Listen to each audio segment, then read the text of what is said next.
It's quite easy to make gins for juniper during the active growing season. You can see just peels right off.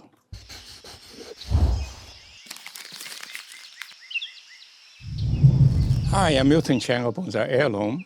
This is a very old Prostrata Juniper. Let me tell you a little bit about the history. I bought it in a box. It's like a 36-inch box. It's probably about this tall, from the ground up, probably from this tall, in a sense about my height. You can see this is part of a trunk that I rip off. This part of the branch that I rip off. So that means I cut off the real big branches. At that time, I didn't really try to propagate or air layer the pieces. I just wanted the bottom big trunk. But look at how big that is. And it grew further in the 35 years that I had it. And then, of course, all the branches came out and I work on it. And my old technique was to basically, and you can see I use an anchor wire to pull this branch down.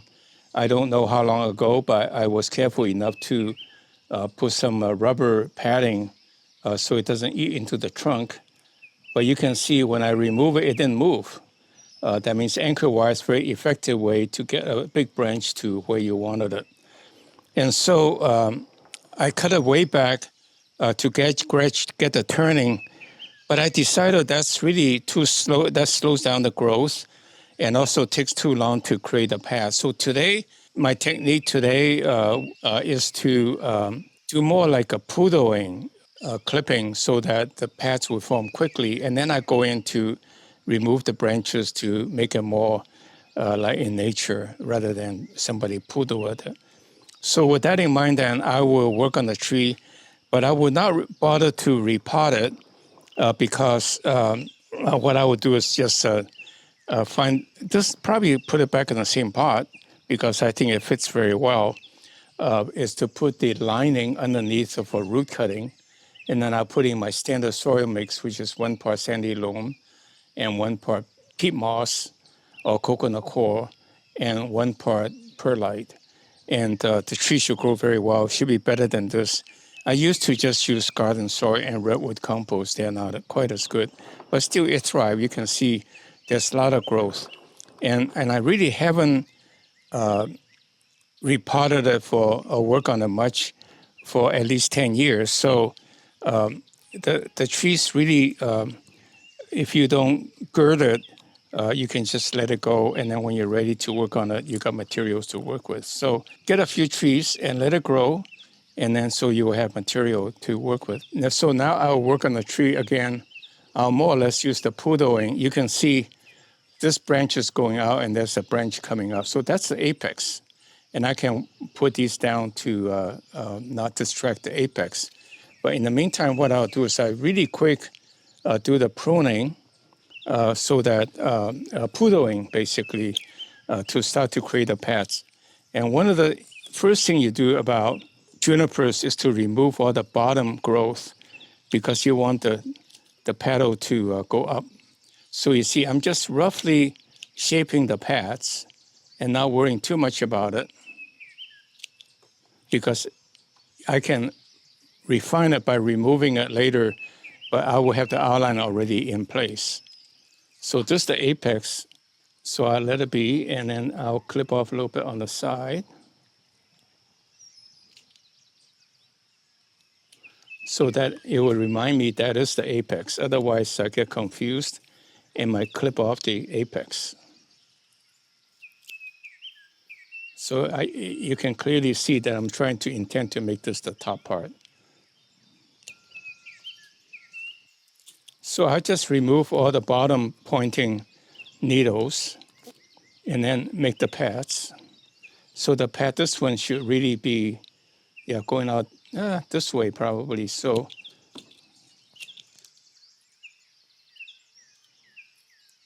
I cut the next one so that it gives me a little option what to do next.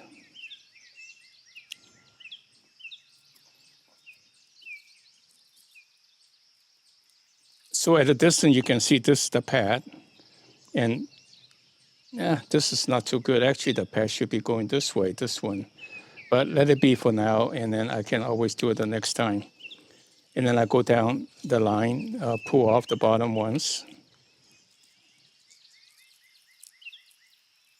and space out a little bit of the branches spacing.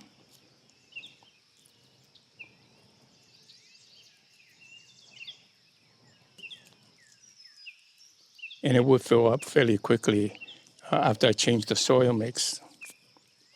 And so this one, I think the branch need to be going this way. Let me decide which side is the better front. Yeah, I think this is a better front. So I will make this branch come this way towards the front. All of this cutting can be planted. It will be 100% success rate, but I won't be bothered since I have so many cuttings already done this year. So when you buy a Prostrata Juniper, especially, for that matter, just about any juniper, they're very easy to root. So once you buy one, you don't have to buy again if you work at it.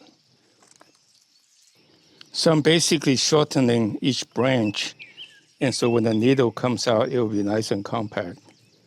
And try to direct the branches in the right direction. So I'll just keep going until I get the whole tree finished, and I'll tell you more about what next. A big tree like that still doesn't take me much more than half an hour, far less than half an hour to get it right.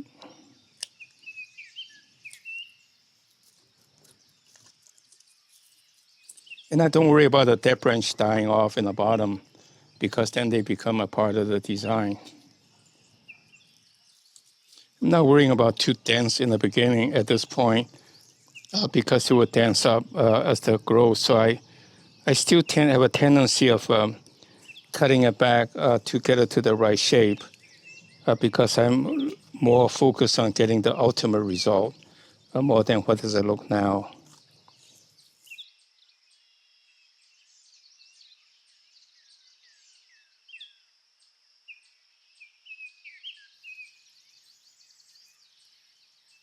This is almost too far stretched out, so in fact I'll just make it into gin. That's why you see many dead branches at the end, because I think that adds to the part of the design, but it makes the tree look too far reaching out. It's quite easy to make gins for juniper during the active growing season. You can see just peels right off.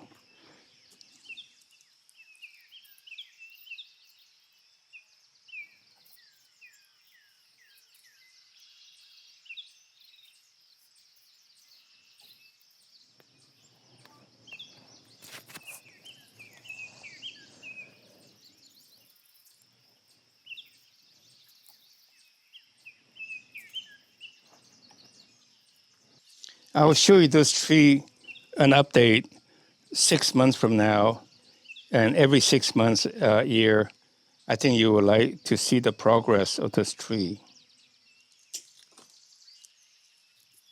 Well, again, I probably cut a little bit too skinny, but I like it to be in the correct shape, so it will grow back fairly quickly to my liking. So my theory about poodling to create paths will come mostly the next step instead of now, because I'm really more anxious to get it into the basic form that I like.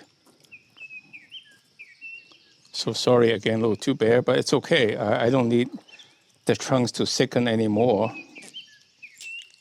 In the beginning, you really want to let it grow no less than every 6 months or a year before you clip it, so that it will gain strength and grow trunk size.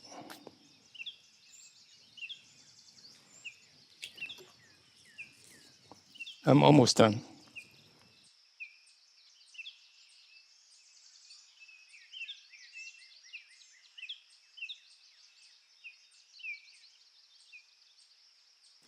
So this is the front, and I can spin it around. You see this, the apex coming up, coming down.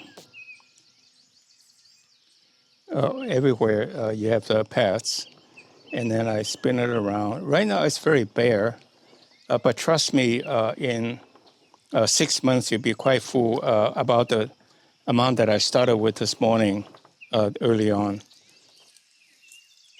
You see, it looks good all around, as a good bonsai should be, but it looks very natural because all the rotting and all that all seem like it's happening in nature. So that's my tree, and I thank you very much for watching my video. Please like if you think this is informative, and please like and subscribe to our channel so that we can notify you of our new posting. And please write us about what you like and give me some feedback about the trees you would like to get from us and so forth, so that we'll in fact be offer you what you like. So with that in mind then, I thank you very much, and I see you next week.